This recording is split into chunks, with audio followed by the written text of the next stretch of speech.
13 नवंबर 2024 को शनि अपना वक्रत्व त्याग कर मार्गी होने वाला है। 29 मार्च तक शनि कुंभ राशि में ही मार्गी रहेगा।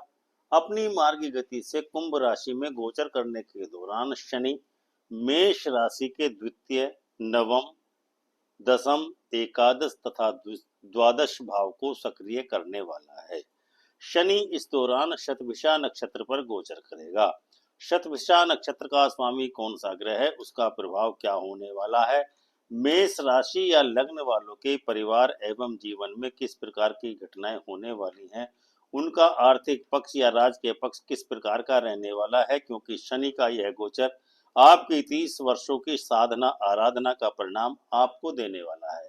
तो बिना स्किप किए आज इस वीडियो को देखते रहिए और चैनल को सब्सक्राइब करके बेल आइकन का बटन दबाकर ऑल का ऑप्शन चुन करके हमें अपना मोटिवेशन जरूर दीजिए। सामान्य जीवन का एक सिद्धांत है कि जो व्यक्ति या रिश्तेदार दूसरे तीसरे दिन आपके घर तशरीफ लेकर के आता रहता है, समाज उसका सम्मान किस प्रकार से करता है या ना के बराबर ही सम्मान करता है। वहीं यदि कोई रिश्तेदार एक बहुत लंबे समय के बाद आता है, वह परिवार के लिए अच्छे बुरे जैसे भी हो गिफ्ट इत्यादि लेकर भी आता है। साथ में स्वागत करता परिवार वाले भी उसका स्वागत में पलक पावड़े बिछा देते हैं। जब रिश्तेदारों के बीच ऐसा अंतर हो सकता है तो ग्रहों के बारे में भी ऐसा ही सिद्धांत अपनाया जाए तो इसमें किसी बात का आश्चर्य आपको नहीं होना चाहिए। शनि जैसा ग्रह जो एक राशि में लगभग 2.5 वर्षों तक रहता है तथा 12 राशियों का पूरा चक्र लगभग 30 वर्षों में पूरा करता है। इसलिए जब भी शनि ग्रह की स्थिति में कोई परिवर्तन होता है तो उसका प्रभाव भी राशियों पर लंबे समय तक तथा बड़ा प्रभाव देखने को मिलता है। शनि के संबंध में ऐसा ही एक परिवर्तन 13 नवंबर 2024 को होने वाला है।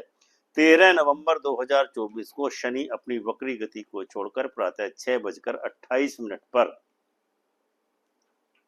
मार्गी होने वाला है। यह शनि 29 जून 2024 से कुंभ राशि में प्रातः 5:25 पर वक्री हुआ था। अब यह शनि 13 नवंबर 2024 को मार्गी होकर 29 मार्च 2025 तक कुंभ राशि में ही गोचर करने वाला है, जिसका एक ही अर्थ निकलता है कि जिन लोगों की शनि की दशा, अंतरदशा या प्रत्यंतर दशा चल रही है तथा जिनकी जन्म की लग्न मेष है, अब उनको उनके लगभग 30 वर्षों की साधना आराधना का परिणाम फल मिलने का समय आ चुका है। जिन लोगों को अपनी जन्म लग्न के बारे में पता नहीं है और उनकी राशि मेष है, उनके लिए भी यह विवेचनात्मक तथ्य पूरी तरह प्रभावकारी रहने वाला है। अर्थात मेष अथवा एरीज लग्न वालों या मेष राशि वालों के जो काम 29 जून 2024 के बाद से रुके हुए थे या अब तक बाधित थे, उनके पूर्ण होने का समय अब 13 नवंबर के बाद आ ही चुका है, क्योंकि जब भी कोई ग्रह वक्री होता है तो उसके प्रभाव में कुछ न कुछ कमी अवश्य ही आ जाती है। यदि कोई दुष्ट ग्रह वक्री होता है तो उसका परिणाम भी 2 गुना ही खराब होता है। ऐसी ही परिस्थितियों का सामना वर्तमान में मेष राशि या लग्न वालों को झेलना पड़ रहा होगा। इसके विपरीत जब कोई सौम्य ग्रह वक्री होता है तो उसका सौम्य प्रभाव भी 2 गुना हो जाता है। जैसे कि वर्तमान में देवगुरु बृहस्पति पिछले 9 अक्टूबर से वक्री गोचर कर रहे हैं।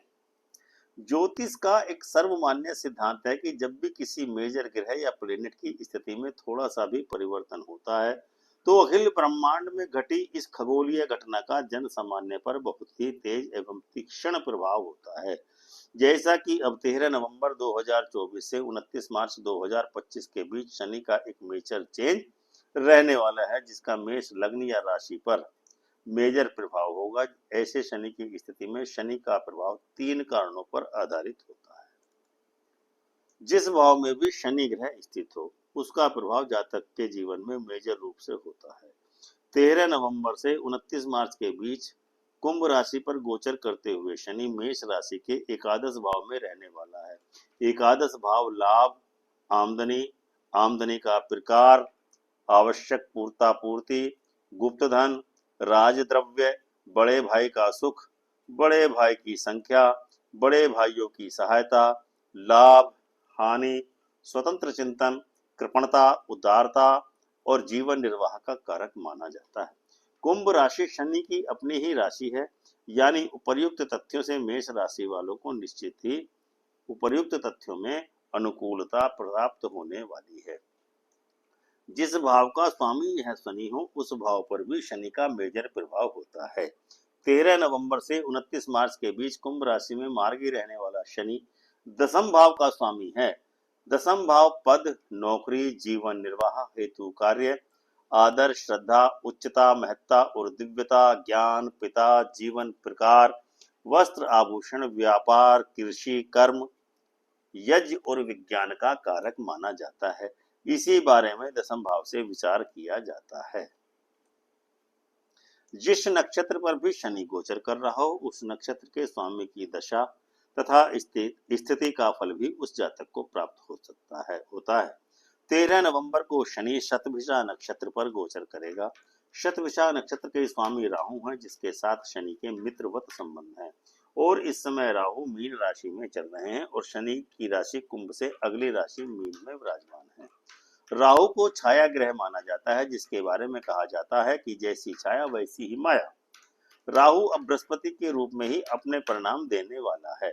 बृहस्पति नवम तथा द्वादश भाव का स्वामी है, अतः मेष राशि का नवम भाव और द्वादश भाव सक्रिय हुआ माना जाएगा। इसके अलावा बृहस्पति दूसरे घर में बैठा हुआ है, अतः मेष राशि वालों के लिए दूसरा घर भी सक्रिय माना जाएगा। दसम एवं एकादश भाव का स्वामी स्वयं शनि है, अतः मेष राशि का दसम एवं एकादश भाव भी सक्रिय हुआ माना जाएगा।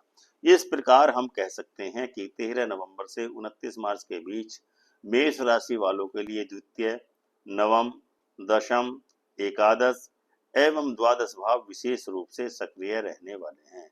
अब हम आपको मेष राशि वालों के लिए 13 नवंबर से 29 मार्च के बीच होने वाली घटनाओं के बारे में विस्तार से बताने वाले हैं, लेकिन आप एक तथ्य को विशेष रूप से ध्यान रखिए कि हमें आपकी कुंडली के किसी भी ग्रह की वास्तु स्थिति या वास्तविक स्थिति के बारे में बिल्कुल भी पता नहीं है। हम केवल गोचर कर रहे वर्तमान ग्रहों के अनुसार ही मेष लग्न अथवा राशि के बारे में भविष्य कथन कर रहे हैं। इसलिए आपके लिए व्यक्तिगत स्तर पर इसमें कुछ अंतर अवश्य हो सकता है। इसके लिए आप व्यक्तिगत स्तर पर किसी ज्योतिषी से संपर्क कर सकते हैं। दूसरा भाव यानी द्वितीय भाव, आपके दूसरे भाव में शुक्र के स्वामित्व की राशि है। उसमें बृहस्पति के गोचर करने के कारण आपका द्वितीय भाव अत्यंत सक्रिय रहने वाला है। दूसरे घर से संचित द्रव्य, पैतृक धन, कुटुंब, मित्र, भाषण, कला तथा वाणी, सुख, भोग, स्वास्थ्य एवं मृत्यु के कारण एवं स्थान आदि के बारे में विस्तार से विचार किया जाता है। अतः मेष राशि वालों को इस दरमियान में बैंक बैलेंस बढ़ने के अलावा और कोई रास्ता शेष नहीं है। वाणी अथवा भाषण के क्षेत्र में काम करने वालों को उत्तम परिणाम प्राप्त होने वाले हैं। ज्योतिष का कार्य करने वाले तथा यूट्यूबर्स अथवा टीवी एंकर्स को भी अनुकूल परिणाम मिलने वाले हैं। इन सभी लोगों को कोई बड़ा पुरस्कार भी मिल सकता है। इंटेलेक्चुअलिटी का भी विकास हो सकता है। नवम भाव, नवम भाव से भाग्य, आदेश, हुकूमत, पोते पोतियां, प्रसिद्धि, सम्मान, धर्म, तीर्थ यात्रा, नेता पद, जोश, साहस, सूझबूझ, भाग्योदय काल तथा सद्गुण आदि के विषय में विचार किया जाता है। आपका नवम भाव इस समय अवधि में सक्रिय रहने वाला है, अतएव आपके भाग्य, आदेश, हुकूमत, पोते पोतियां, प्रसिद्धि, सम्मान, धर्म, तीर्थ यात्रा, पद, जोश, साहस, सूझबूझ, भाग्योदय काल तथा सद्गुण आदि के विषय में आपको उत्तम प्रकार के परिणाम प्राप्त होने वाले हैं। भाग्य की प्रबलता के चलते आपको कोई अत्यंत ही श्रेष्ठ पद की प्राप्ति हो सकती है। किसी तीर्थ यात्रा अथवा दूरस्थ स्थान पर भी जाना पड़ सकता है। नंबर 3, दशम भाव। आपका दशम भाव सक्रिय है। दशम भाव शनि का घर है और शनि उससे एक भाव आगे की राशि में गोचर कर रहा है। जिस राशि में से एक भाव आगे शनि गोचर करता है उस भाव में जातक को निश्चय ही उत्तम प्रकार के परिणाम प्राप्त होते हैं। अतएव आपको उसमें राहु जीवन निर्वाह, नौकरी, कार्य, आदर, श्रद्धा, उच्चता, महानता और दिव्यता, ज्ञान, पिता, जीवन प्रकार, वस्त्राभूषण, व्यापार, कृषि, कर्म और यज्ञ के और विज्ञान के क्षेत्र में निश्चय ही उत्तम फलों की प्राप्ति होने वाली है। राजनीति में भी यदि आप भाग्य आजमा रहे हैं तो आपको अत्यंत ही उच्च पद प्राप्त होने वाला है। सरकारी कार्यालयों या न्यायालयों से आपके पक्ष में उत्तम निर्णय होने की प्रबलतम संभावना है। एकादश भाव, मेष राशि वालों को एकादश भाव लाभ, आमदनी, आमदनी का प्रकरण, आवश्यकता पूर्ति, गुप्त धन, राजद्रव्य, बड़े भाई का सुख, बड़े भाइयों की संख्या, बड़े भाइयों की सहायता, लाभ, हानि, स्वतंत्र चिंतन, कृपणता, उदारता एवं जीवन निर्वाह का कारक माना जाता है। इस घर में शनि की उपस्थिति या मार्गी गोचर होने से आपको निश्चय ही आमदनी के क्षेत्र में बम्पर लाभ होने वाला है।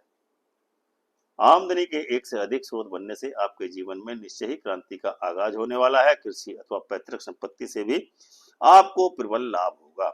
आपकी संपत्ति के संबंध में कुछ उत्पाद हो सकता है। इसके अलावा खेती, कृषि एवं शिक्षा के क्षेत्र से आपको अवश्य ही लाभ प्राप्त होने वाला है। द्वादश भाव, मेष राशि वालों के लिए 13 नवंबर से 29 मार्च के बीच द्वादश भाव भी जागृत अथवा सक्रिय ही रहने वाला है। द्वादश भाव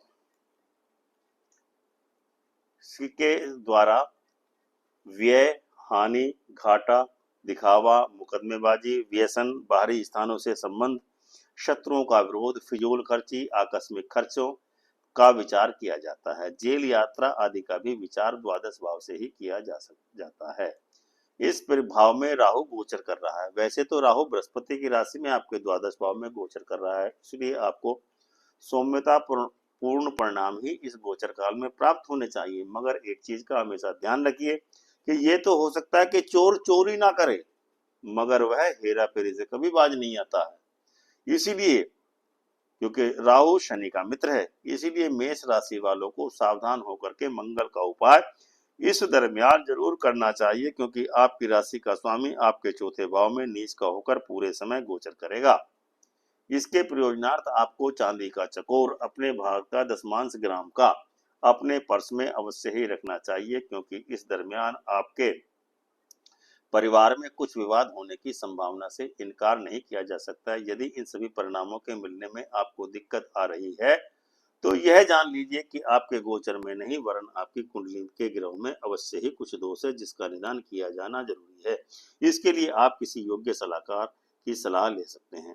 तो मित्रों, यह था मेष राशि वालों के लिए 13 नवंबर से 29 मार्च के बीच शनि के मार्गी होने का ज्योतिषीय विवेचन। उम्मीद है आपको यह विश्लेषण अवश्य ही पसंद आया होगा और आप वीडियो को अपने मित्रों एवं रिश्तेदारों के साथ अवश्य ही शेयर करेंगे। चैनल को सब्सक्राइब करके बेल आइकन का बटन दबाकर ऑल का ऑप्शन चुनेंगे और अपनी अमूल्य राय से कमेंट करके हमको अवश्य ही अवगत कराएंगे। प्रेम से बोलिए जय सिया राम।